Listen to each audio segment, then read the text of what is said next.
Kasako Media, tunaangazia maisha, tunaandika kesho. Taarifa kwa umma. Jeshi la polisi limefanya uchunguzi wa picha mjongeo ambayo sio ya siku za hivi karibuni inayosambazwa kupitia mitandao ya kijamii ikimwonyesha binti mmoja akimfanyia vitendo vya kikatili na udhalilishaji mkubwa mtoto mdogo.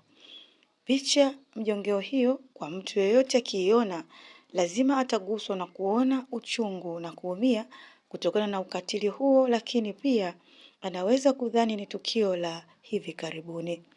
Uchunguzi huu umebaini kuwa picha mjongeo hiyo ilishawahi kusambazwa tena kwenye mitandao ya kijamii siku za nyuma, na tukio hilo au kitendo hicho cha kikatili dhidi ya mtoto huyo kimebainika kufanyiwa ndani ya mipaka ya Tanzania. Imetolewa na msemaji wa Jeshi la Polisi makao makuu ya polisi Dodoma, Tanzania. Hii ni Kasako Update na Dela Thomas.